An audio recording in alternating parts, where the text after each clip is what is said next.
At this moment, I would like to now invite our sponsor this morning, Sombha Solutions Store CEO, Haruna Nyanzi, to give his remarks before we can start the training session. Haruna, over to you. Thanks, Anne, and Jeff and Bernard for being here. On behalf of Sombha, I would like to thank everyone for attending this cybersecurity training. Just a brief about Sombha. We're a service provider who provides voice and data services. We've been in business since 2014. And for Sombha, cybersecurity is at the heart of the company. We have heavily invested into our engineers to be able to offer these solutions to most of our customers. The key thing I want us to take out from here is how important is cybersecurity to you and your organization. Take an example, what is the most critical part of your business? It's your data, okay? And do you have any firewalls on premise? Do you have any company policies, cyber policies? Do you have any plans for mobile devices when probably customers come into your office? Do you allow everyone just to access your Wi-Fi? Do you educate your employees? Do you have any regular backups? So, and do you have any monitoring? So what we have done at Sombha is we have partnered with major key stakeholders that are at the heart of cybersecurity. Take an example, Nagios. We have direct partnership with Nagios. We have direct partnership with Microsoft 365. We have direct partnership with Google Cloud. We have direct partnership with Amazon Cloud. Just recently, we just connected our customers to Microsoft, to Amazon Web Services, who we had gave a direct connection. And the key question that we asked them was, take an example, today they shut down the internet. Will you have connection to your ERP? So he got a really worried. So that's when he prompted us to say, okay, how do you connect us to have a direct connection to Amazon Web Services?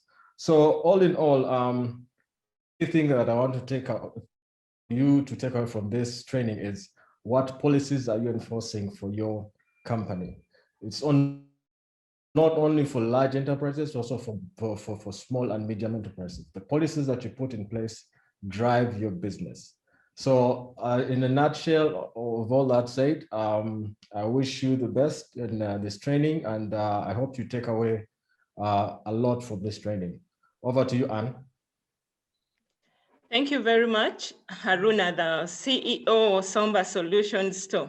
You're always very supportive, and we appreciate you for accepting to sponsor this much needed training. Now, this morning we have a panel of experts that are going to take us through this, this training. That is Jeff and Bernard. They are really conversant with the IT industry. And they will take us through all that we need to know about cybersecurity and how we can arm ourselves against any cyber attacks or scams, because working from home now is even much more worse, because there are many things that could happen to us, hacks or anything, attacks. So we need to be prepared and know how to arm ourselves against this. And with that, I know Kimera, he calls himself Omwana Wensenene. And Jeff is a partner with the Pinnacle Security Global. Jeff is also a leader, a strategic partner, and a mentor. And Jeff has worked with many private organizations.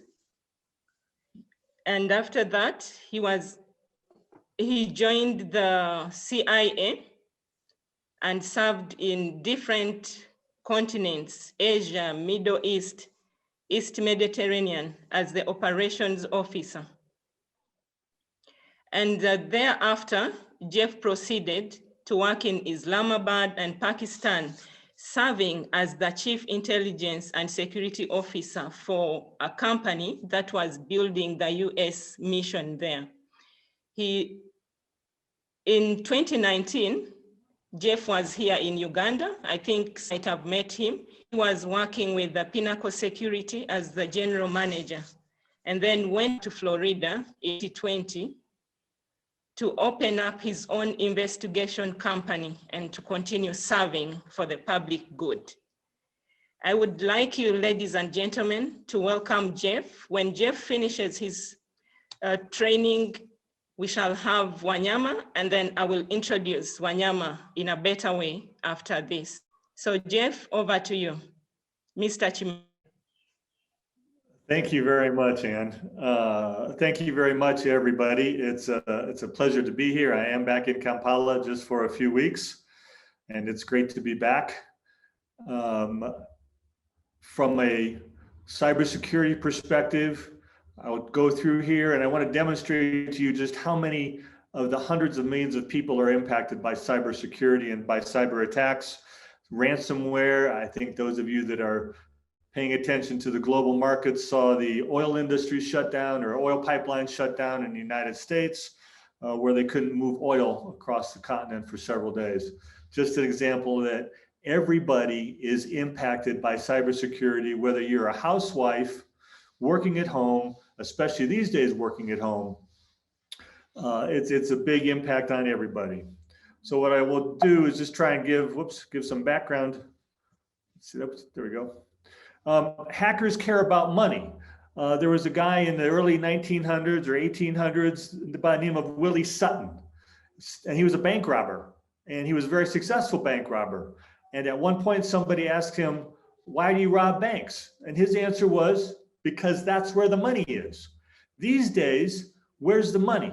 The money is in cyber. It's in these hacks. I think the most recent one was they got $75 million for the ransomware to release a company's data.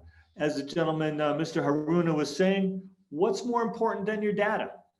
So every year, there's billions of dollars of damage, incalculable personal damage to individuals. I'll talk a little bit about who has my personal information right now. And many people have their personal information exposed to the dark web, to the nameless entities. We don't know who these people are. Are they in Ukraine? Are they in Russia? Are they in China? Are they in the United States? Are they in Nigeria? We don't know. And we don't know what they want to do with our information. I'll give you some recent examples. Anywhere from 134 million to 3.5 billion people are impacted by hacking. That's roughly half the population of the planet. Twitter had 330 million user passwords compromised. Adobe, 1.1 million in legal fees, 153 million usernames were lost. They paid an unknown amount to settle the claim with the government in the US. Chinese hackers penetrated OPM. OPM stands for Office of Personnel Management. It is the US government's HR department. They exfiltrated over 4.2 million SF-86 forms. Those are the forms that I filled out, and everybody who's ever had any kind of background check by the US government. So now the Chinese know who I was married to, when I was born, what my social security number was. They know everything about me. That hack lasted for 2 years because the leadership of their technical staff thought they were smarter than the Chinese, but they took so long that the Chinese developed back doors so they couldn't get them out. They ended up causing a great deal of damage. But right now, we don't know what data do they have. Do they have my data that I was employed by the CIA for 24 years? I don't know. I guess they do. In Uganda, you can see the amounts here. I gotta move this off my screen a little bit. There we go. A total of 4.7 trillion shillings in 2019 is how much was stolen in Uganda. That's an awful lot of money by any measure. So it's here. They've attacked a couple of, They've attacked Centenary Bank. They've attacked MTN. ATM machines are common to get hacked, either the individual machine or the network. So they're constantly having to fight this fraud. Going back to the international realm, Marriott International, one of the largest hotel chains in the world, purchased Starwood hotels. What they didn't realize is they were also purchasing a compromised data system. So for 4 years after the acquisition, they continued to have 500 million customer cards stolen and data stolen from them. Target is an interesting one. Target in the United States is one of the largest shopping chains, big box stores. And they lost 110 million credit and debit cards plus personal details. They managed to hack the point of sale. Why is this interesting? Well, I want to refer back to what Haruna was saying. What kind of policies do you have? Do you have the policies for your subcontractors? Subcontractors are a real dangerous point of entry. The Chinese have figured out they cannot attack the US Pentagon or the US Department of Defense installations. But what they can attack are the subcontractors for the defense industry. So they won't attack Honeywell, they won't attack Boeing because they have very, very robust cybersecurity systems. But what they'll do is they'll go after the company that makes the small bolts that are exploding for the ejection seats, because they have all the data about the airplane that they're designing. So the Chinese have figured out, go after the small subcontractors.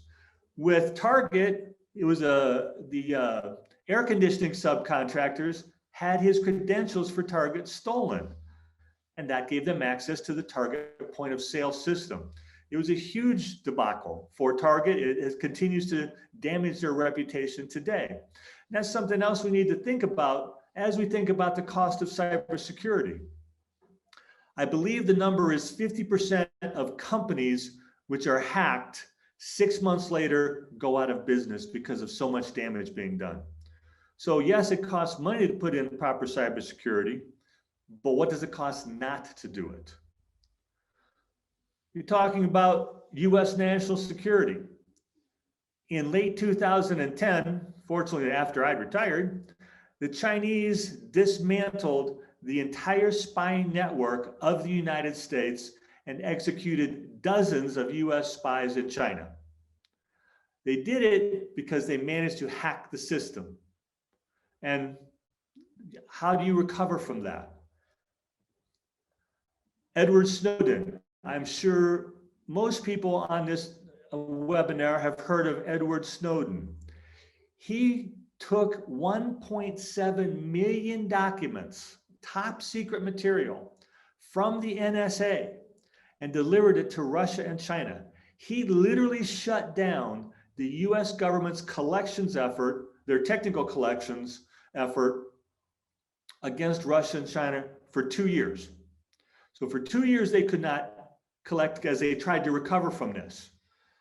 How do you, and I know one of the questions that was sent in, how do you work with personnel? How do you prevent people from doing that? And we're going to talk a little bit more about that. But you have to do proper vetting. To be quite honest, Edward Snowden should never have had a job in the NSA, on the National Security Agency. He had been fired from the CIA, but somehow he managed to get employment back with the NSA. And he now is a guest of Russia and will live happily ever after, having done irreparable damage to our national security. Uganda, during the elections, the Uganda police website was hacked and shut down by a group called Anonymous. I'm not making any political statements here. Anonymous did it because they felt that the police were responding, let's just say, poorly to the election violence. So they can shut down the Uganda police website. How will the police operate as we become more and more interconnected? If they can shut down that website, what other websites can they shut down? What is cybersecurity worth from a national security perspective for Uganda? And I think it's very high. Cybersecurity is basically a three-legged stool. If you're missing any of the legs, you're going to do what a stool will do, which is fall over. The first leg is technology. There is a lot of very good technology out there. I am not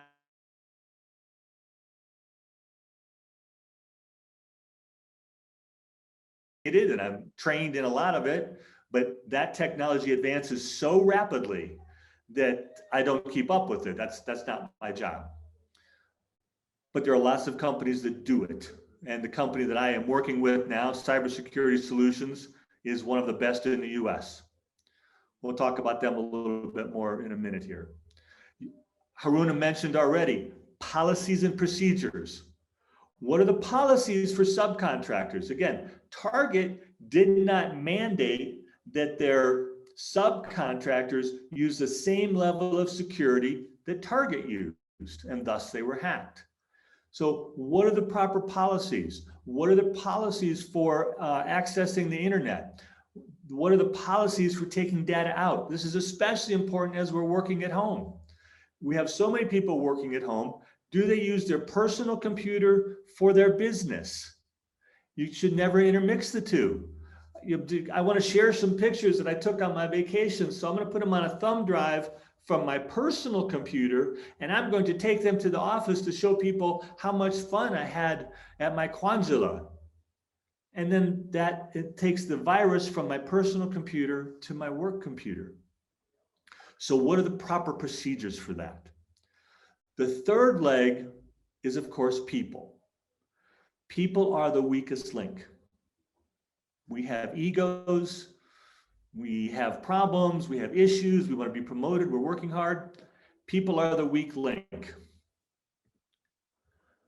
Okay, I talked about that.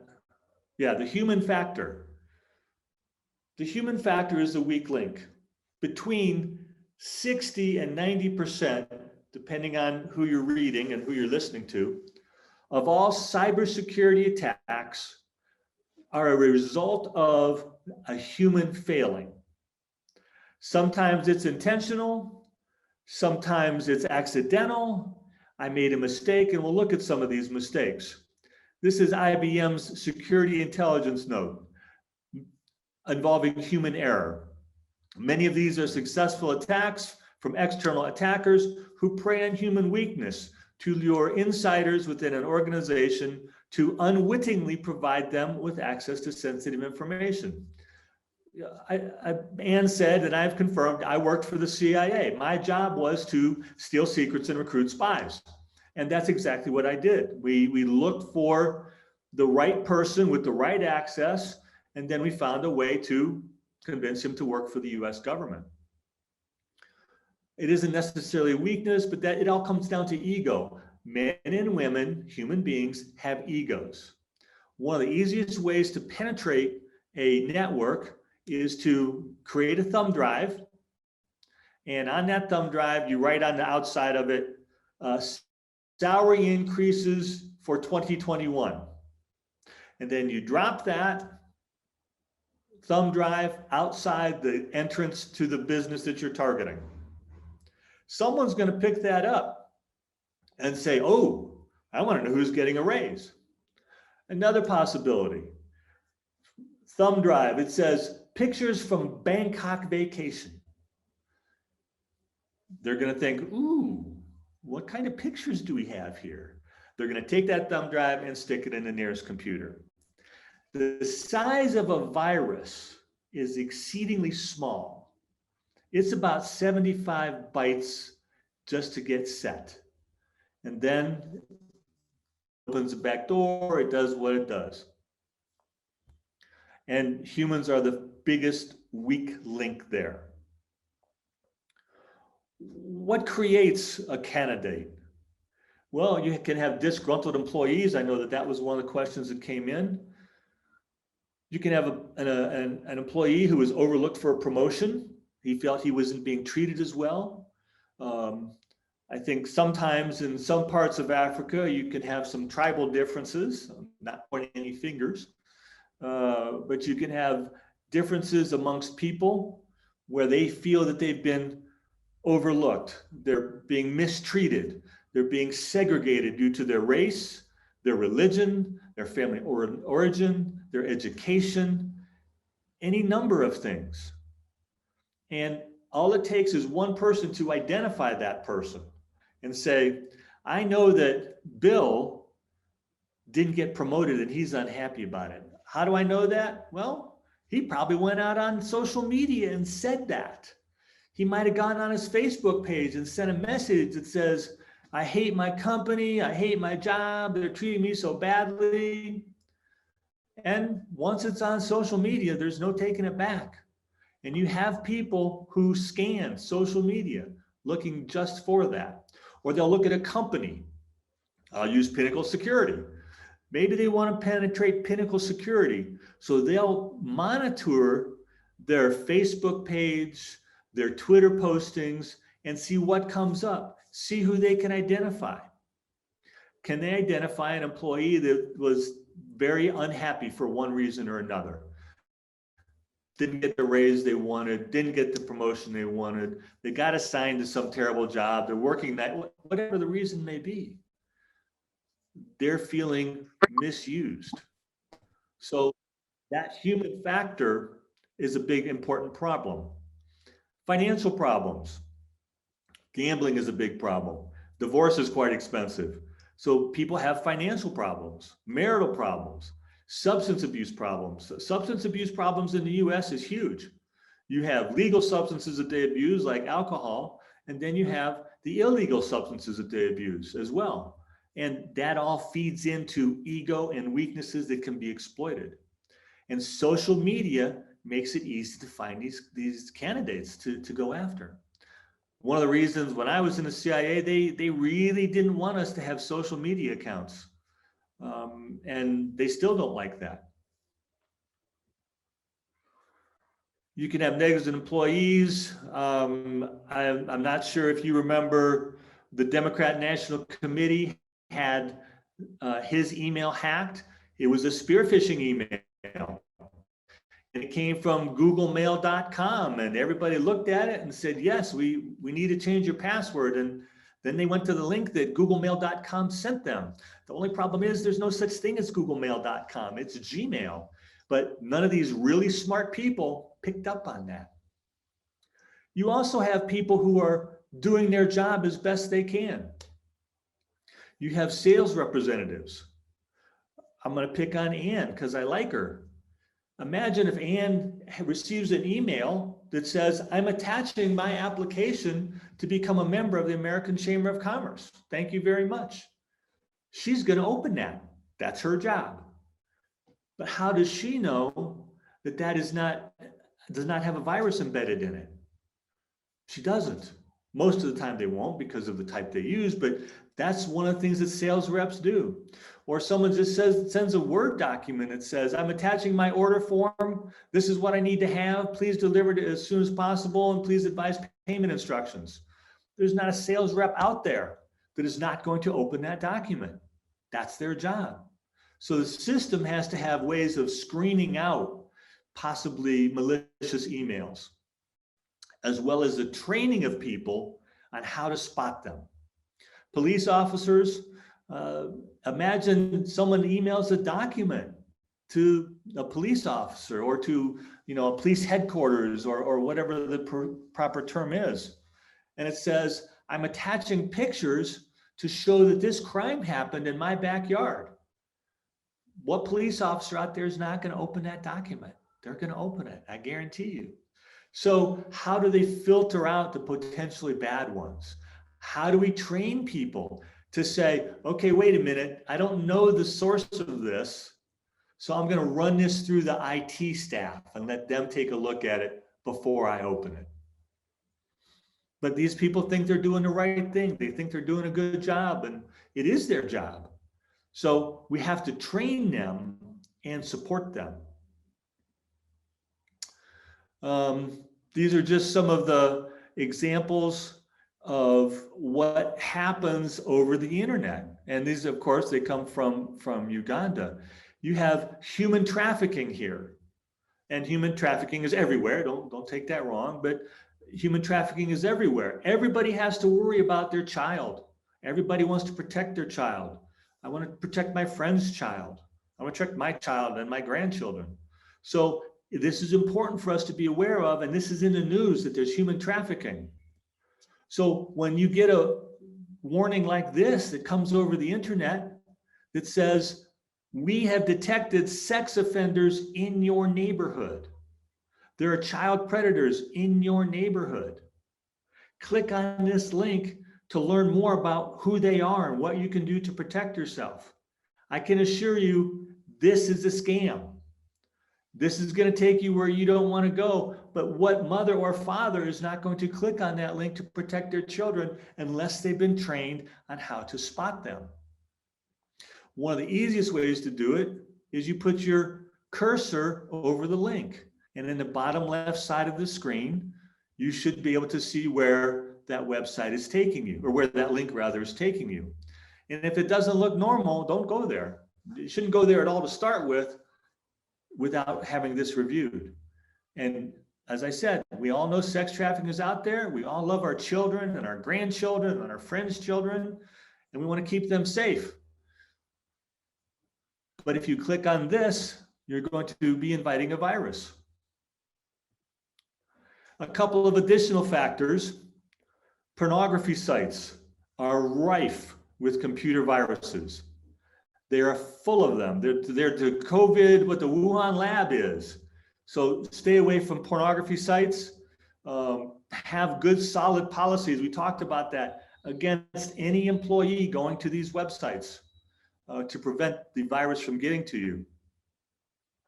The second thing to be aware of, and this is mostly for US corporations, they have passed, the Department of Treasury passed a sanctions requirement so that any US company that pays ransomware, if it is later proven that the company they paid that to, so the people who they paid the ransomware to, if it's proven that they are a terrorist organization, then that company will be prosecuted for supporting terrorism. So we're holding companies accountable. They have to have proper defense mechanisms. I know we talk a lot about the what ifs, but the what ifs have to be, I have to prevent it from happening. It's great that we have laws and regulations and companies that we can call on after the fact. But after the fact is too late. You've already paid 75 million, 5 million, 100,000, however much it may be. So we need to prevent the hacking, and it has to be very defensive oriented. How do we protect our systems? What now? Well, hospitals, banks, pipelines, meat processors, security companies, and police all have different requirements for data. So it depends on the type of company that you have and what type of data you're trying to protect and where that data is stored. That's why it's so difficult in this type of training for me, or for anybody really, to say, you need this kind of protection. What we need to do is have a company come in and do the evaluation. So the first step is to understand your system and its vulnerabilities. You need to hire a good cybersecurity company. And you can all see the arrows there pointing to Cybersecurity Solutions. That's one of my partner companies back in the US. They do all technical applications are done to US Department of Defense standards. So that's the standards they apply. I know that in a lot of cybersecurity and a lot of IT, we use tools. We use tools to protect us and do certain work. This company is headed by and set up by folks that were in the US Air Force.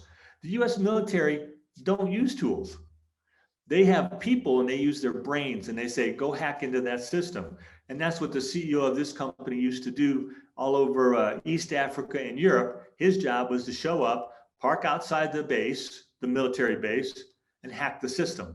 And then once he's done doing that, go in and tell them how he did it. With tools, we tend to become dependent on them. That's why we need to have someone else come in and look at them, because after 4 or 5 years with the same security company doing the same thing, the tools are outdated. The hackers have figured out ways around it. So the first thing you need to do is understand your system and its vulnerabilities. As I said, they operate in what's known as a low bandwidth, high latency environment. And theirs is all on modeling. They put their own little box in your system, and as people use it, you create a fingerprint for each individual. So I come into the office every morning, I turn my computer on, I type in my password, it records how fast I type my password in. And then I go to this site, and this is what I do on a normal workday. It determines those behavior patterns, and then when there's an anomaly, maybe I'm typing my password in, maybe I've made 2 or 3 mistakes typing it in, maybe there's another issue, that's when they become alert. And the nice thing about CSS is that this system works when the power goes off. It continues in its standalone capacity. Not all tools can do that. Sometimes the power goes off. When it comes back on, the system may be up before the protection is, and that's a problem. This continues to operate in that type of environment because it's a US military. That's the kind of environment they're used to operating in. There's a lot of antivirus systems out there. These are some of the best that I was able to find to bring to your attention. Frankly, I'd never heard of Bitdefender until I did my research, but they apparently are a very, very good system. McAfee, I think everybody's heard of. Norton, everybody's probably heard of as well. Then you have to develop policies and procedures. Again, it's going to depend on the type of company you are. What policies and procedures will work most appropriately for you? If it's a bank where you have a lot of walk-in customers, then you're going to have different requirements than an engineering company that doesn't get in walk-in requirements. The cybersecurity that I taught in Islamabad was designed to to help people not accidentally give access to the designs or plans of the US Embassy. I'm sure you can see where that would be a target for some of our adversaries. So it's just going to depend on the technology and information that you need protected. What are the threats to that? And what are the rules and controls for protecting those assets and protecting your business? It is very customized. There is not really a one size fits all. And that's, again, what cybersecurity does. And I'm sure the other folks in the cyber industry on this webinar do as well. First, they go in and they look at the system. What do you have? What have you been using? What kind of firewalls do you have? What kind of password policies do you have? Interestingly, passwords are becoming passé because there are so many ways around them. There are so many ways to defeat passwords. They used to say, make a really complicated password, lots of numbers and characters, caps, small letters. Now they're saying, because so many people write them down next to their computer, they're saying, quit doing that. Just use maybe a 2-word password that 2 words wouldn't normally go together. Maybe sun and turkey. Pick 2 words. They're easy to remember, and you don't have to write them down. When I was in the agency, they had us come up with phrases that would help us. They were fairly complicated, but they were phrases that we could remember in order to access our email. So policies include, what are the password requirements? What are the email security requirements? I have an account with Morgan Stanley in the United States, and I had to get the personal email of my broker so I could send her some pictures, because the policy of the company is absolutely no images are to be opened on company computers, because that's where they embed the virus. So they have very strict guidelines. People have to be properly trained. That's the other problem. They have to be properly trained on that. We'll talk a little bit more about that in a second. How do people handle sensitive data? If you have all the accounting, if you're a bank and you have the account information, again, that's very, very sensitive data. What about the technology? Who has access to the technology? What about social media? How many people have companies that allow their employees to go on social media during work hours? How do you prevent that? How do you track that? So these are important things. You have to prepare. I think the several questions had to do with disaster recovery. Disaster recovery is going to depend on many things, but you have to be prepared for an incident. It's really not a question of if, it's much more a question of when it's going to happen to you. It will eventually happen to you. So you have to be prepared for that. You have to keep your disaster recovery up to date. You have to keep the rest of your policies up to date. And that's overhead. It costs time and money, but it's still vital that you do that in order to keep everybody up to date and their training up to date. And that's the next one. You have to train. According to the Uganda report on cybersecurity for 2019-2020, 34% of company staff are never trained on cybersecurity risks. 33% are trained annually. 24% are trained only when there's an issue.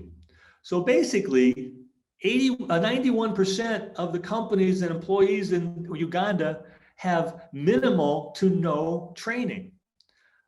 The CIA did the same thing. The US government does the same thing.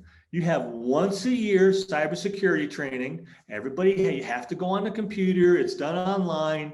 It's largely PowerPoint driven. And you simply click, you go through it. You don't pay attention to it because they're the same questions they were the year before and the year before that. And then you're done. And then you immediately forget about it as soon as you walk out of the office. So training is really critical. 9% do a good job, do more than they need to. You have to recognize and accept that the human link is the weak link. They're the ones who are either going to make a mistake or doing something malicious. For the malicious folks, the people who are angry, who want to get back at the company, you have to have your other employees help spot them. They have to see the guy that's not working regular hours. They have to see the guy that is doing something different than he did the entire year before. All of a sudden he's coming in early, or all of a sudden he's staying late, or all of a sudden he's asking questions about information that he should not have access to. So you have to spell out in your training who has access to what information and why, how they can get access to other information if it is deemed necessary. That's fine, but there has to be a policy in place for that, and people have to be trained on what to look for. So staff procedures, things you need to think about. How will security procedures impact work? It is going to impact work. That's the end of that story. It's going to. How can you make it acceptable to employees for the impact on security? How can you help them understand the importance? I think I said some 60% of companies go out of business after they've been hacked. They lose all their money. They lose all their clients. So you still have to talk to them. What are the procedures? What will work? You have to set clear boundaries for information sharing. This is especially important with social media. You have to create a culture that is security oriented. So this comes from the top down. The CEO, Haruna, I'm sure you've done this with your people, and the other CEOs. It has to be where the CEO, he demonstrates good cybersecurity. His senior leadership demonstrates good cybersecurity. Everybody participates. So it has to be from the top down and from the bottom up, adhering to a good security culture. Be aware of the physical environments. What happens if a stranger comes over to gain access? An employee hold the door open for them, even though they don't know who they are and they didn't badge in? That happens quite often. Are your employees trained to recognize people who are new there and say, excuse me, I don't recognize you and I don't see your badge. Can I help you? Are you looking for somebody? Are you lost? Looking for the bathroom? Can I help you? So that those people then become very uncomfortable and they leave. And they see the secure culture. And they see that the employees are aware of what's going on. We all want employees to work long hours. We want them to get all their jobs done. That's common. It's common everywhere. I can tell you at Pinnacle Security, we work long hours. Our officers work long hours. Our staff work hard. But we have to recognize that that fatigue can lead to mistakes. So we have to be cognizant of the workload that we put on people and make sure that it doesn't undermine security. We have to move beyond passwords. All security measures, every last one of them, can be cracked. Every password can be broken. Two-factor authentication can be gotten around. It depends on how much effort the hacker is willing to put out, but they can all be broken. So we have to move beyond simple passwords. We have to move beyond simple two-factor authentications. And I use that here for a couple different projects I have in the US. We still have to find ways to move beyond. A lot of that has to do with how we train our staff. We make employees aware of the scale of the threat. Make sure they understand that a possible cyber attack could shut down the company and cost the employee his job or her job. So they need to understand what's important. We have to match security to personality types. I can assure you, when I went into the CIA, I went through a variety of personality assessment tests. We use personality assessment tests all the time for a lot of different factors when it comes to hiring people. Match security as well as part of that. Ensure that the human factors are part of incident management analysis. What mistake was made? Was it intentional? Make sure that that is thoroughly analyzed, assessed, and see if there are ways to prevent it. I'm done now, so I will step back.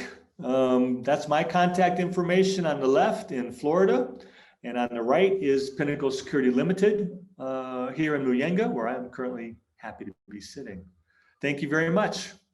Ann, back to you.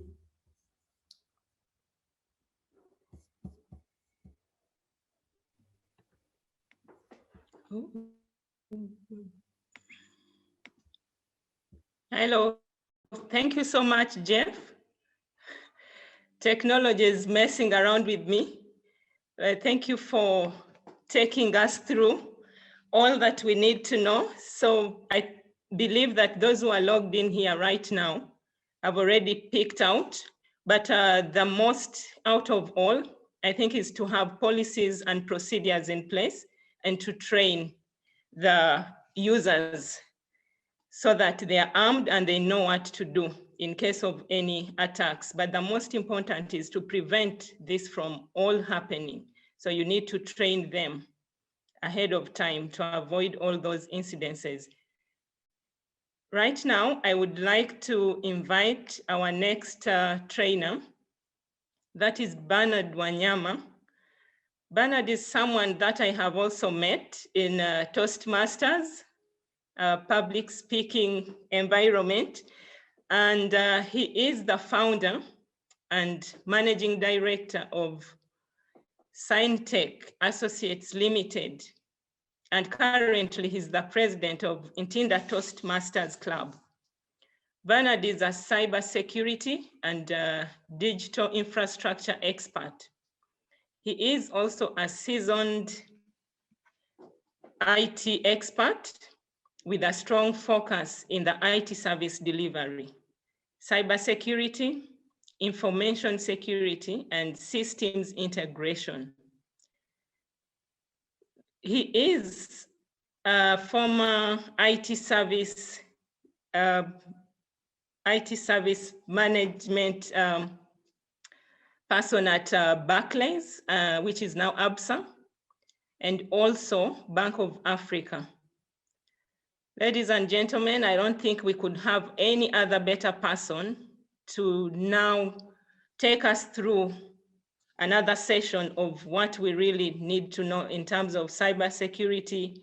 He may be able to tell us also about the laws in place here in Uganda in regards to cybersecurity, and critique maybe some of Jeff's presentation. I would like to welcome Bernard Wanyama to take over from here. Thank you very much, Anne. Good morning to you all. Thank you, Jeff, for your illuminating presentation. I will really be emphasizing the things that Jeff has mentioned because the principles remain the same. And those are what every one of us today can take away to work with and improve our cybersecurity posture in our organizations. So I will briefly talk about the cyber risks that we all face and that are relevant to our organizations.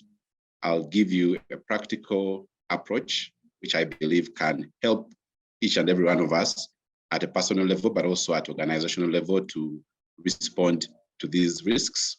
Then I'll talk a bit about backups, which I believe are an important foundational area of responding to risks, and then we'll close. So my thinking about cybersecurity is really about, it's about risk. It's about you stopping and asking yourself the question, what could possibly go wrong in any situation? What is it that can fail? What is it that can get disrupted? What is it that can turn into a problem for you? So that you are able to assess what's going on and be able to take some measures that can ensure that you are much safer as you operate, as you transact, as you work from home, as you do your business, as you do entertainment, or whatever it is that you do on the internet. So it's really a risk mindset that we must start to develop, that we must start to perfect, that we must start to share with everybody around us, so that the more we think about the risks online, the more we appreciate them, the better we are at taking decisions that protect our data, that protect our privacy, that protect our money, and protect everyone around us as we do business and entertainment and learning online. So it's really about the risk. What could go wrong, or what could possibly go wrong? So I won't go into the oxygen cylinders, but as Jeff said, the bank robber said, money, money, money, money, money. Money is a primary motivator for whoever is committing crime or hacking or doing whatever it is online. And so your money is at risk in your bank account, in your systems, and wherever it may be. Your data is at risk. Your privacy is at risk. Privacy breaches constitute some of the biggest news in cybersecurity. They contribute to the biggest losses. They contribute to the biggest lawsuits and fines.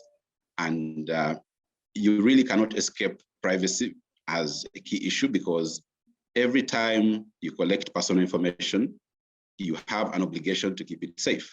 Every time you submit your personal information to any organization or anywhere online, you assume and you believe and you trust that that person collecting that data will keep it safe. And if it is exposed to the public, then it comes with all sorts of repercussions. And ultimately, privacy starts to be a very big goal in each and every transaction, each and every interaction that we have. Then there's the issue of productivity. Every day you wake up and you want to put in maybe 8 or 10 or 12 hours of work.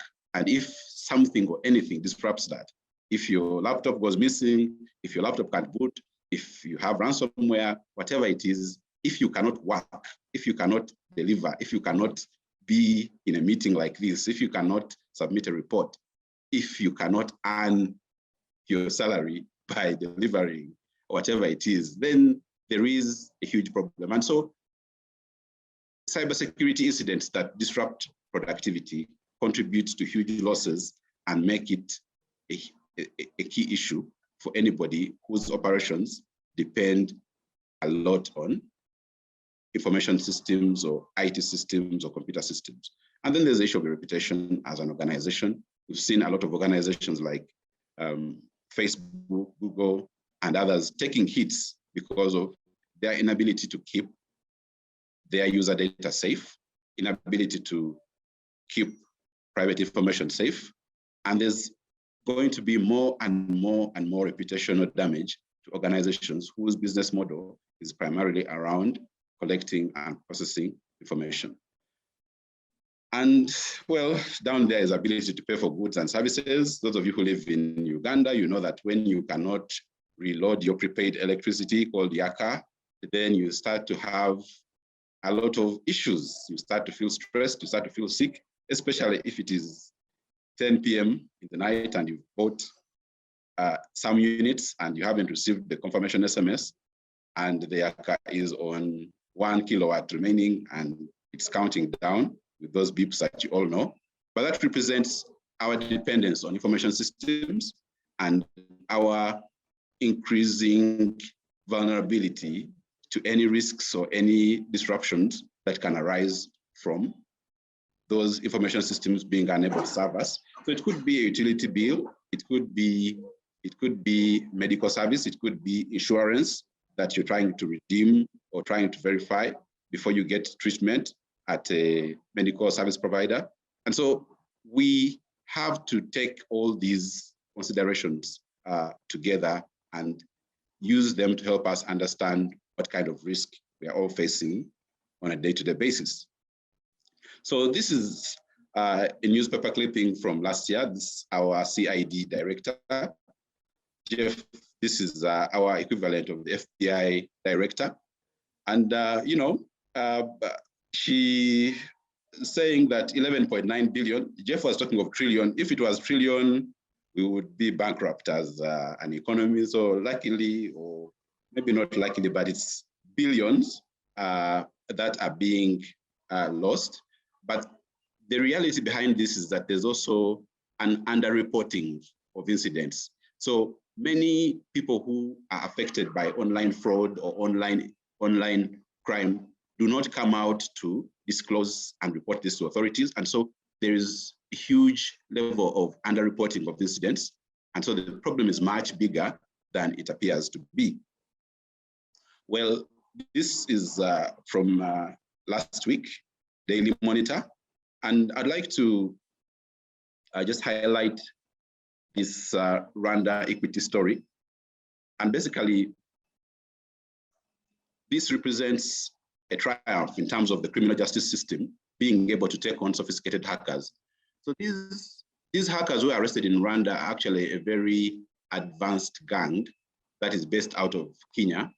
And they started with simple crimes or simple activities like being able to generate a fraudulent receipt from a supermarket chain to allow you walk out with a 55-inch TV without having to actually pay for it. So they hack the retail system for the supermarket and generate for you a receipt. So you walk into whatever supermarket it is and walk out with the TV of your choice with a receipt that nobody will be able to challenge. Then they went to clearing medical bills in hospitals. They went to clearing loan balances with mid-tier credit institutions, credit unions, and things like that. And then they started to take on the big banks, the big commercial banks that have huge budgets for cybersecurity and risk management and have perfected operational risk over so many years. But this now grew from Kenya, it went into an East Africa dimension. They started to have operations in Uganda, in Tanzania, in Rwanda. But I want to highlight that the criminal justice system in Rwanda has been able to put a stop to this kind of activity because it's empowered perhaps more than the average police system to be able to respond to this kind of activities. And so I'm trying to paint a picture of what's going on and the failings or the risks or the challenges that are there in terms of being able to stop or to mitigate these crimes. And in summary, we will find that the criminal justice system might not be able to help you as much as you would like, especially in apprehending and restoring to you the funds and the whatever data that you've lost. And so it starts to be a matter of prevention is better than cure. Prevention will serve us better than assuming that there is restitution or there is somewhere to go to out there which will help us recover whatever we've lost. So the risk in this kind of cybersecurity arena comes from hackers, it comes from fraudsters.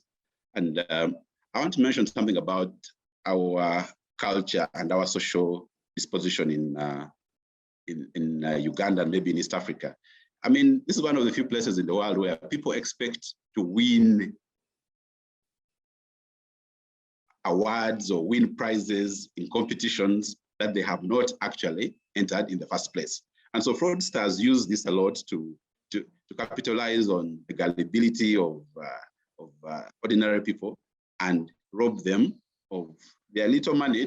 The sums are little, but it's hard earned, and it represents a huge loss to whoever has suffered it. And so fraudsters are able to make use of the human weaknesses, the greed and gullibility and any other human factors that dispose us as human beings to fraud. I also want to share that, as Jeff said, suppliers and vendors, people in your supply chain that you work with, will expose you to risk simply because you depend on them to do the checks, to do the balances, to put in place systems that protect the entire transaction chain. And so if you cannot attack the big bank, you can attack the small company that does their HR, or the small company that does their outsourced preventive maintenance for their computers, or does their network maintenance, or reloads the ATMs with cash. So there's a lot of third-party vendor or supplier risk that is brought into the main organization, and that has to be constantly and consistently looked after so that we get better outcomes. We have ransomware and malware, and then the organized crime that I've talked about in the previous slide. And the idea is that insiders who have their personal issues are going to be targeted. They're going to be used as mules. They're going to be used as conduits. They're going to be used to bring in the flash disk that Jeff talked about. They're going to be used to connect the unauthorized laptop onto the network. They're going to be used to turn off the database monitoring. And these are all things that we've seen. It's not coming out of Hollywood movies. You can actually think that, from my experience, you start to imagine that the things that we watch in Hollywood sci-fi thrillers and crime thrillers are actually being copied by the criminals that we have here. And so a theoretical attack that you read about in a training course is actually the kind of thing that our organized crime syndicates are deploying against businesses and individuals in Uganda today. And so we must be able to appreciate that as the kind of risk that we're facing, and then be able to take action that is consistent with the facts and the situation on the ground. So to be a bit more practical, what can you do? What can you do better? What can you start doing differently to protect yourself?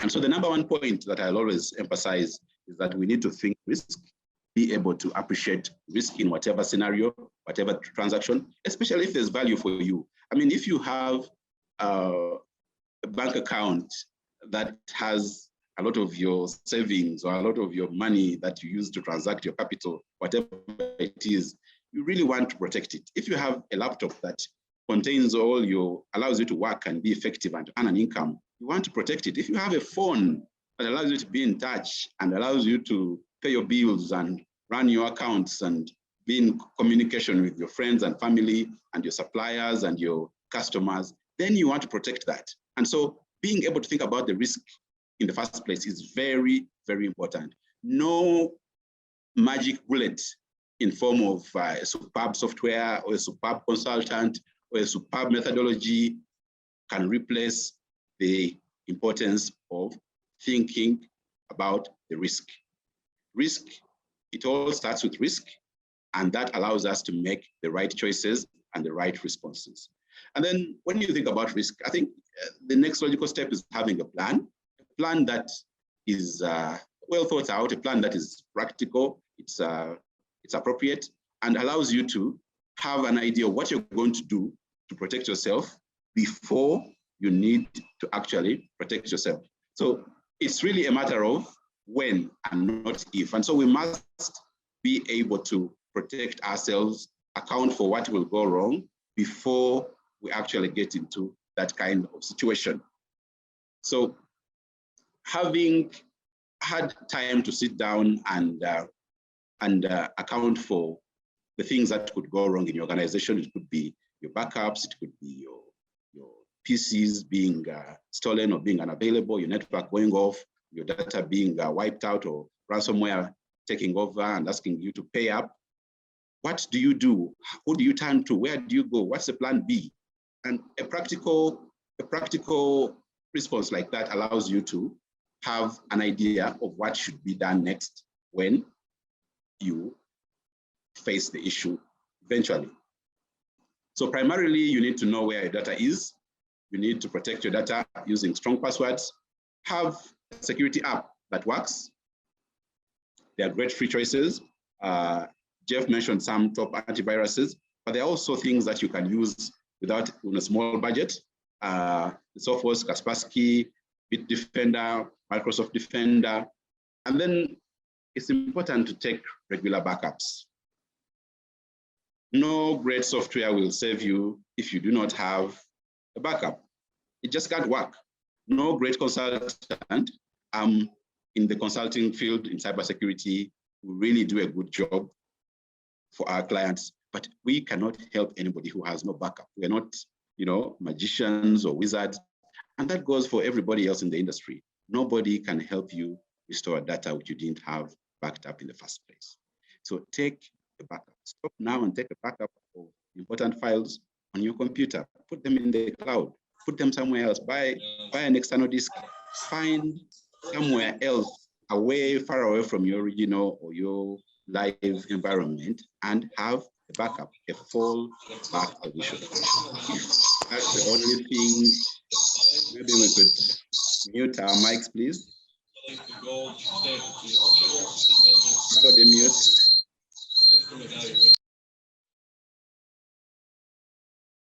All right.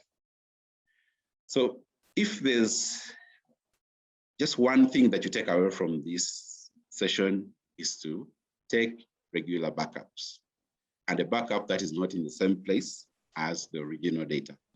Take regular backups. I cannot overstress it. It's the only way you're going to be safe in the event of a cyber incident. You will have a fallback position. And then obviously being able to stay informed and stay on top of the news and the risks and whatever is going on, being able to understand the new risks or the new threats by coming to events like this, by reading and taking interest in news that relates to cyber issues on your normal news channels, and having an interest and understanding how that new threat or that new risk impacts you as an individual, as an organization, and being able to take action to update your risk plan or your incident response plan, and then being in a better place to respond or to not to be as highly compromised or highly affected by the incident. Educate and guide those around you, your family, co-workers, and suppliers. And then ultimately, you need to expect the scammer, expect the attack, expect it's going to come. Some people, it's already come and they have no idea, because the way it works in some cases is that a hacker will get in and take their time to understand what's going on and choose the perfect moment for an attack. So it's important to assume breach, assume that the attacker has an idea, is observing you, is able to understand your activities, and is waiting for the magic moment to strike.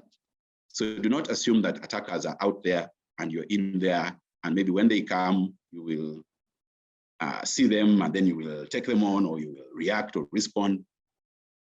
The idea is that the attackers are most likely already with you, observing you, and waiting for an opportunity to strike.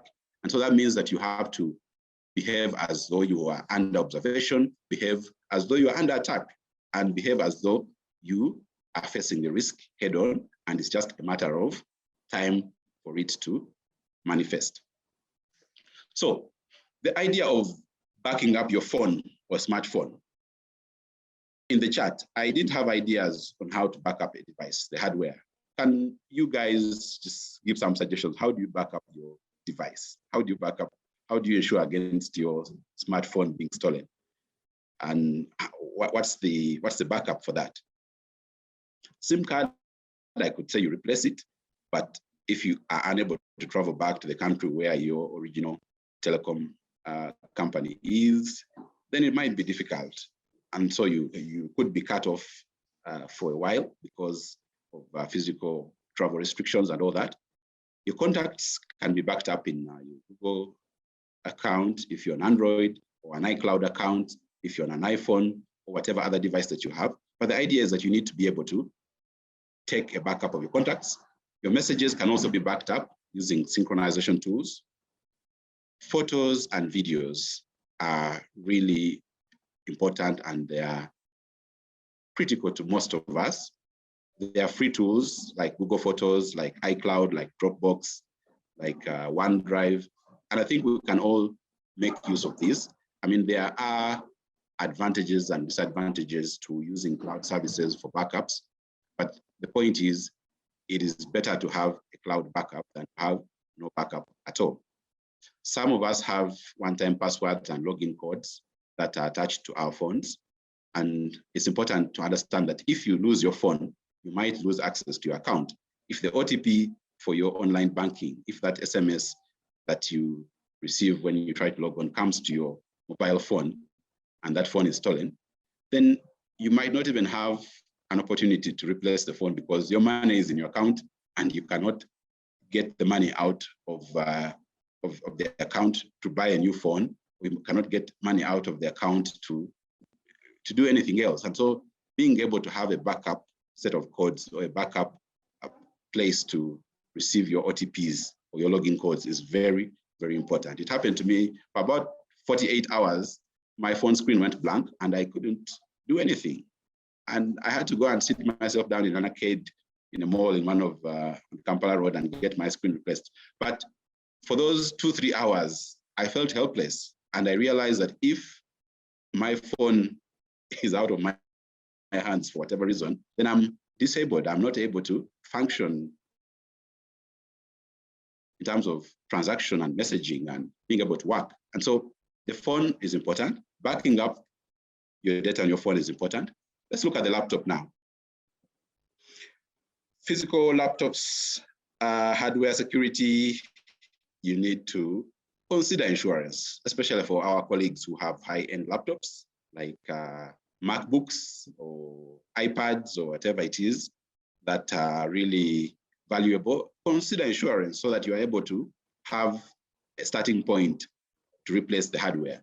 Then consider a Kensington lock, a laptop lock that you can attach to a table or a physical immovable furniture that will prevent somebody from snatching it. Do not leave your laptop in the car. Please, please, please do not leave your laptop in the car. There is just so much risk. It's most likely that it will be stolen. Do not leave your devices in the living room at night. It's happened to a lot of people. Go, when you withdraw from the living room, it's important to get your devices out of there because criminals or burglars will try and prise windows open and try and snatch the laptops through the window. Your data, cloud backup through Dropbox, OneDrive, iCloud, whatever it is. If you prefer an external hard disk, go for it, but have a copy, a recent copy of your data somewhere else different from your primary computer, your primary location. It's just that. Have a backup. If you don't have a backup, no magic, no consultant, no wonderful software can save you. Back up your contacts in cloud and iCloud and other synchronization tools. I've talked about all that. Let's talk about company information as I come to a close. Your physical files, keep them in a safe. Make copies. You could have digital copies. You could also have certified copies that you can photocopy and laminate and keep away. Sometimes you might want to use the certified copies for day-to-day business, and keep the originals in an alternate location. It could be at your home in a safe. Do not take your valuable documents out of your primary location and send them to another location where rats and fire and water and moisture will damage them. So it's important to have a physical safe that you use to store your physical files, and even your backup hard disks or backup tapes or backup flash drives. Then your data that's on premises should be stored synced to the cloud. Then if you have data in the cloud and there's no other backup, it's important to explore ways of having an offline backup. So you copy the data from the cloud and save it on an external disk as a backup so that you can use that to restore. Cloud vendors have incidents. Sometimes it's a self-inflicted incident. You might make a mistake and wipe out your own data in the cloud, which is supposed to be a safe place, but intentional or unintentional actions can result in you losing data in the cloud. And so the cloud is not a panacea. It's not a silver bullet. You must be able to account for a backup, whether on cloud, whether on premises, whichever way it is, there must be a backup somewhere different from the primary location.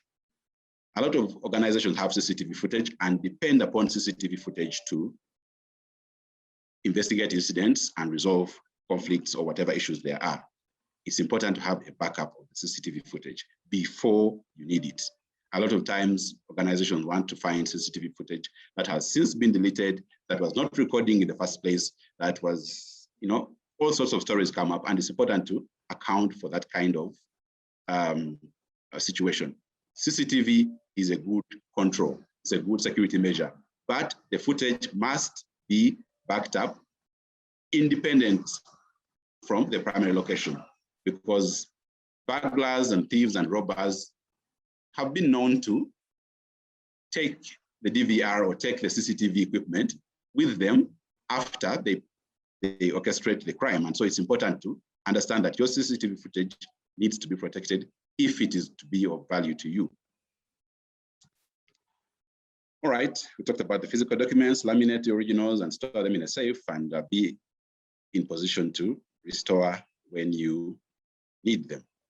So where do you go for help in case you need to learn more, you need to be assisted, in case you need to be educated, or in case you need to engage? We have NITA Uganda, the National Information Technology Authority. They have a computer emergency response team that is set up to handle this kind of requirement. And they recently have launched a public information security awareness campaign. It's called Be Safe Online. And I encourage each and every one of us to go onto that site and see if the resources there are relevant and can help us to make better information security decisions, better cyber decisions.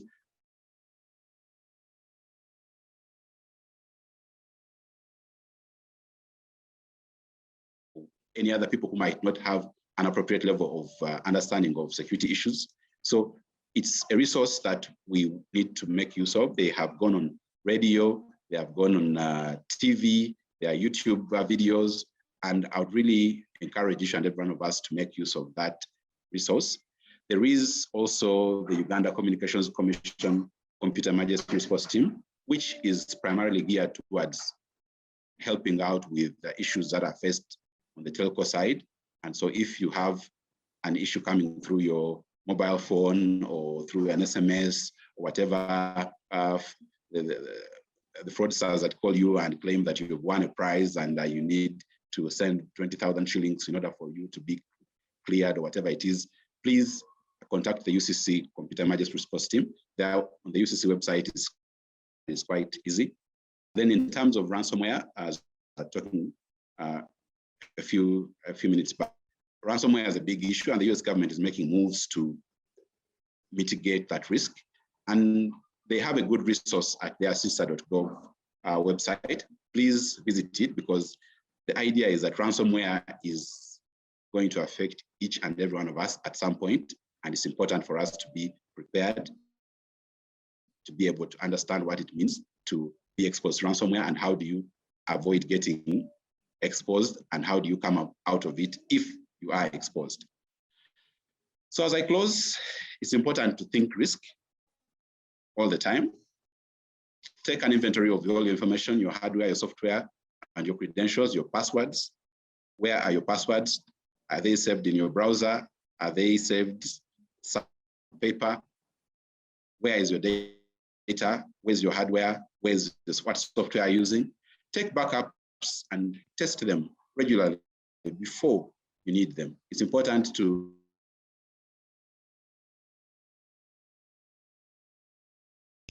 test it regularly.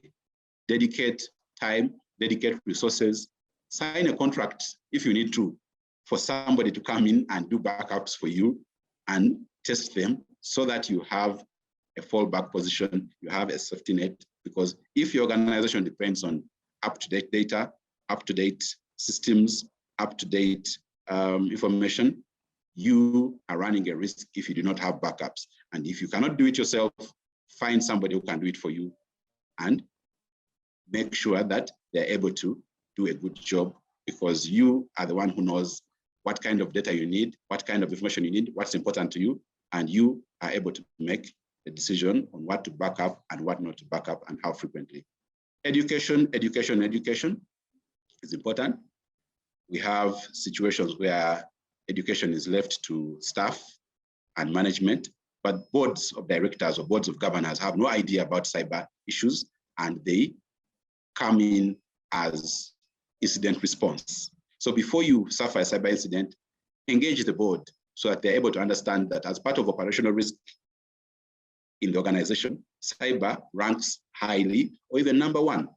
And it's important to bring in whatever resources that you may need to, whether it's a board advisor, whether it's a board trainer, or whatever help that you need at the level of staff, management, and the board. Bring it in, make it happen, make it work so that you can have a better security posture as an organization. Engage your suppliers and service providers so that they can contribute to your efforts. It's a weak link, weakest link. If your service providers are compromised, then you are compromised. It's that simple. Protect your children by teaching them about being safe online. Cybersecurity or cyber safety is like sex education. You have to teach it to your children yourself. We cannot imagine that NITA or somebody else or the American Chamber will teach online safety to our children. It's important to be able to articulate the issues and control their access, enable them to understand the evils or the bad things that can happen online so that they're able to take the right decisions as they study, as they watch entertainment, or whatever it is they're doing online. Then ultimately, expect the attack. It's coming. It's a matter of when and not if. Somebody said there's two types of companies in this world, those that have been hacked and those that don't know yet that have been hacked. So it could be a phishing email, which all of us get every day, hundreds and thousands of emails coming every day, and it just takes one click. Even if you have an organization of 1,000 people who are all doing things the right way, it just takes that one person to let the whole team down. And you have to be safe every day. It's not that you have been doing it well over the past 1 year and today, you can take a break. You have to be safe every day, because the hackers only need to get lucky once, while you need to be lucky every day. And so expect the phishing email, the data stealing app, which wants excessive permissions. There's no reason why a touch app should want to have permission to see your contacts on your phone. It's that simple. You could lose your phone, you could lose your laptop. Expect it. And if it happens, where do you go next? So it's about preparation, preparation, preparation, so that the response can be effective when the time comes.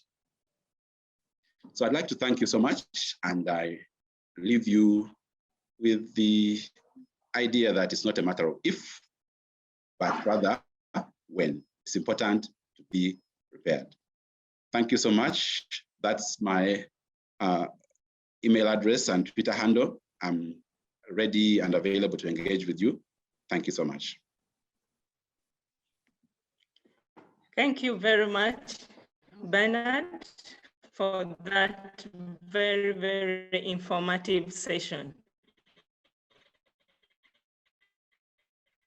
I like the conclusion. It's not if, but a matter of when. So that means much, and the participants here have taken in a lot. You need to be prepared. And so that means you have a plan and have your backup plan very, very well taken care of in when this happens, because it's not a matter of if, but it will happen. It's just when will it happen. Thank you so much for the resources that you also gave us, the references for NITA and all the others. We are so grateful. Now it is a time for Q&A, and I would like to request you and Jeff. I don't have many questions here on the chat, but a few people had sent earlier. So if you could just go through that right now. Jeff, you can go first as Bernard takes some water. You read the question so that the participants can know which one you're responding to, and then we proceed from there. I have to find them again. Just give me a second on my phone. Sorry. Okay. Okay, no problem. And to the participants, please keep sending us your questions so that you can get the answers right here. The experts are here, so please send us your questions. And also do fill out our evaluation form. Let us know which areas you'd like to have training in, and we shall organize and bring the experts here to train. Well, I'm looking for the questions and they're not coming up on my phone right away. Let me look one more place. Let me send you, are you on WhatsApp right now? Yeah. Yes. Let me send.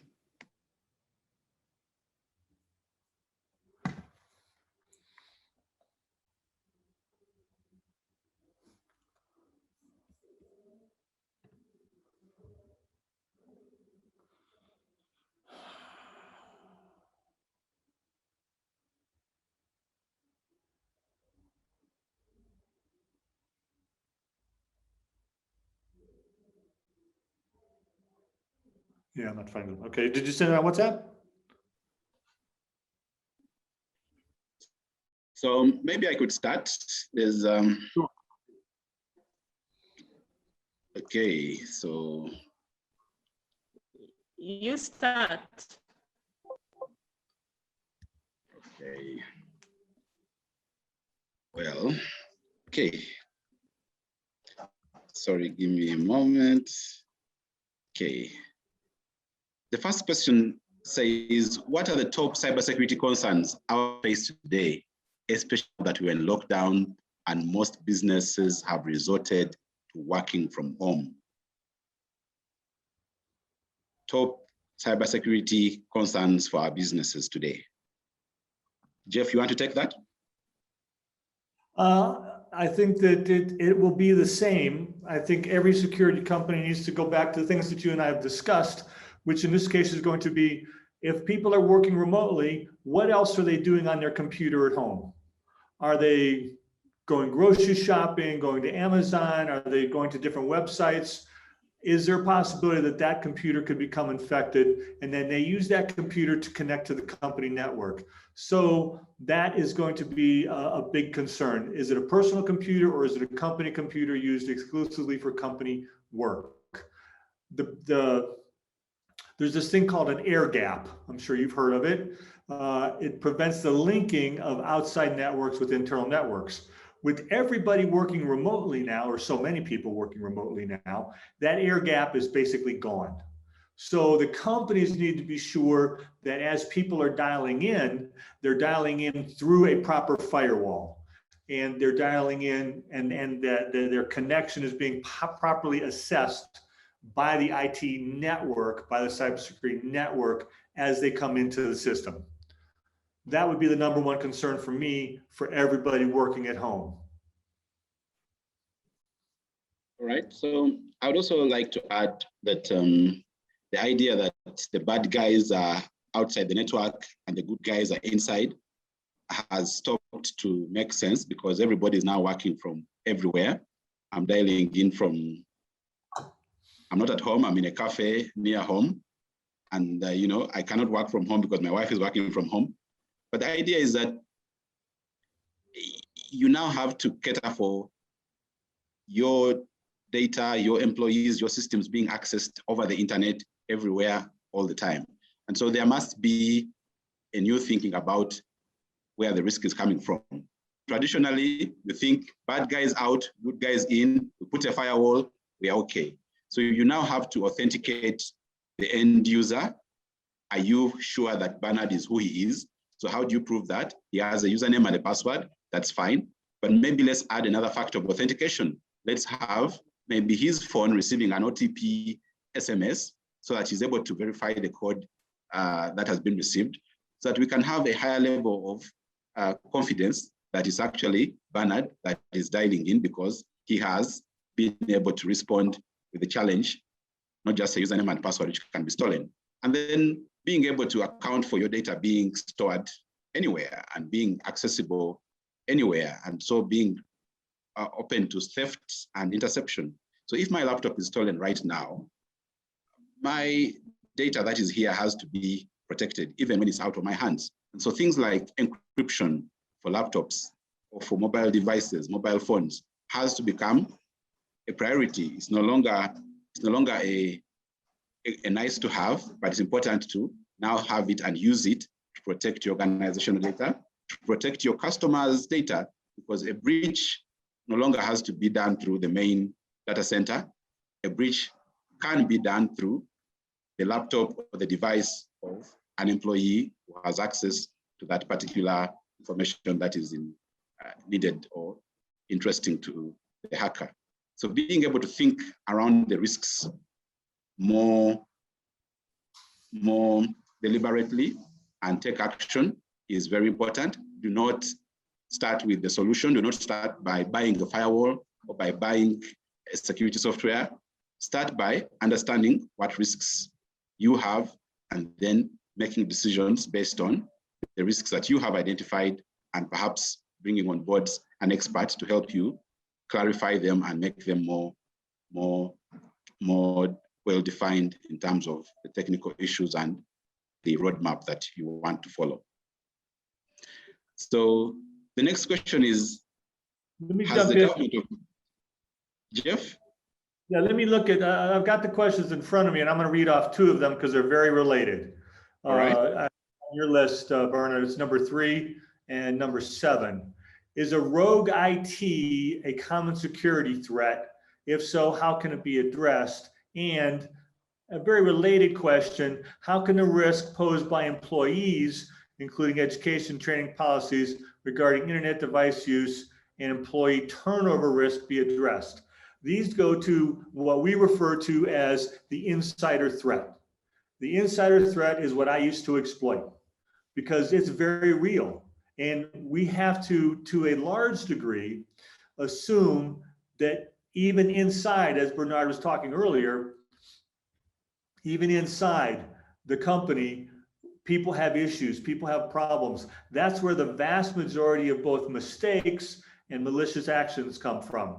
So for the mistakes piece, again, it goes back to training. What kind of regular IT and IT security training or cybersecurity training or computer usage training, whatever term you want to give it, what kind of training do your people get on how to identify phishing attacks and other types of targeting attacks on your computer system? So you have to train them on that, and it's just not enough to do it once a year. You have to create that environment. You have to do periodic training. One of the things that I'm doing in the US with another company is we're developing a 15-minute training session that will be done once a week. So it'll be Security Wednesday. Everybody logs in, they watch this 15-minute video, doesn't take too much time offline, but it gets them thinking about security, not one time a year, but at least once a week, so that way they are up to speed and they're thinking security. And they're talking about the recent hacks. There was another $75 million hack. I forget who was it against in the US for ransomware. There was the around the world ransomware that shut down the British hospital. I think it was called WannaCry maybe a couple of years ago. So it's out there. And if we're not in our role as cybersecurity professionals, creating an environment where people are constantly made aware of it, then we're not doing our jobs. It's just, so the insider threat is the training for the good people, but also you have to have a thought process, a security process, a management team that is going to be able to see when an individual has suddenly become very dissatisfied. And it could be for any legitimate reason. And I'm not saying every dissatisfied employee is a threat. I've been a dissatisfied employee for the agency. I got passed over promotion one year. I was really annoyed. That doesn't mean I was a threat. So you have to have good people. You have to have a good HR staff. You have to have a good IT manager and good general managers that can spot people who maybe they're getting a little off the rails. It's a long-term employee, one reason or another, you want to bring them back in the fold and get them back in line and try and address what their problems are so they don't become an insider threat. Bernard, I'll turn it back to you. Thank you, Jeff. I think for me, the idea, the takeaway from your response is that cyber safety or cyber security education awareness is like fitness. You got to do it once a week, twice a week, once a month. Do it frequently and do it as part of your ongoing activities. You cannot just do it once and pack it and say we ticked off quarter one and we'll do it again maybe next year. So it's got to be something that we do all the time and something that we are able to craft to our operations and our schedules as organizations and as individuals. So I'll take a question from Molly here. Molly says in the chat, how can we ensure phone security for our customers who access company systems using phones without compromising their privacy? How can we ensure phone security for our customers who access company systems using phones without compromising their privacy? Jeff, you want to try that? Nope, I'll let you have that one. I think there are some technical approaches, but the idea is that we must account for what information and what kind of access they have on their systems. And if that information is put in their hands on a mobile phone, are you able to make sure that if that mobile phone is lost, that information won't fall into the wrong hands? Or if that mobile phone is compromised by malware, that information won't fall into the wrong hands. And so there are some simple things that you can do. Number one, mandate that everybody who's going to have company software or company data on their phone should have security software, an antivirus, anti-malware solution on their phone, so that you have a basic level of security, a basic level of risk management happening on that phone. Then there are things like passwords on the phone and PIN codes that prevent you from opening the phone without being authenticated. And then also being able to remotely wipe the phone in case it is stolen. So that if somebody steals the phone or the phone is lost, that data is of no use to whoever has picked up that phone. And so having a set of technical controls and administrative controls that are designed specifically to address the scenarios that can arise will give you a good idea of what needs to be done and how it can be done. Thank you. Let me address the question from Prisha. She asks, what is the best approach of delivering cybersecurity awareness to management, technical team, and other staff? Does the content have to be different? The first thing you have to have, and I want to raise, I've said before in addressing this question, You have to have top-down support. If your CEO or the president or your general manager, managing director is not already on board with the importance of cybersecurity, then I would encourage you to invite Bernard to come have a word with them, or Haruna to come sit and explain cybersecurity to your senior management, your CEO and your president, as the case may be, your MD, because you have to have buy-in from the top. It is very difficult to make any kind of change if you're only coming in sideways. You have to have buy-in from the top. And then your top management has to say, basically to everyone, cybersecurity is important to everyone. It's important to our company. If we have a cyber attack that is successful, we could very well lose the company. We could go out of business. We could lose customers, and y'all could be on the unemployment line. So it's up to your senior management working with you, Prisha, to make sure that there's a mentality, much like what Bernard was just talking about. We managed to get everybody going to the fitness center, a couple times a week. Now we get our senior management going to the cybersecurity center once a week, so that it becomes a top-down mentality where they are saying to their IT staff, to their operations managers, to the general manager, to their HR manager, to their vehicle manager. For us, we have a command center where we monitor all the security cameras from around the country. They need to understand that cybersecurity is important to the top management. That's where you have to start. So no, it doesn't have to be any different. You're probably not going to get the CEO to sit through a 4-hour or a 6-hour training, but I'm willing to bet that, like I said, either Bernard, Haruna, or some of the other cybersecurity experts that are available in Uganda, I come back on occasion, to sit down and say, this is important. This is important to your company. This is what companies in your position have lost by or due to hacking. And then it's not a matter of if, but a question of when, and get the top level management to buy in on it. They can get the shorter version, but they still need to be security aware, and they need to model good cybersecurity practices for everybody else until it becomes an ingrained part of your company philosophy. Thank you, Jeff. There's a question in the chat from Jean. Jean says, how do you mitigate the risk of service provider managing email for you, the security, seizing of business, industrial espionage? Well, Jean, I think when you have a managed email service, you want to be able to understand, one, how well the service provider intends to, their plan for managing the risks around your email service and your data, so that you make a choice of going with them based on the abilities they have demonstrated to you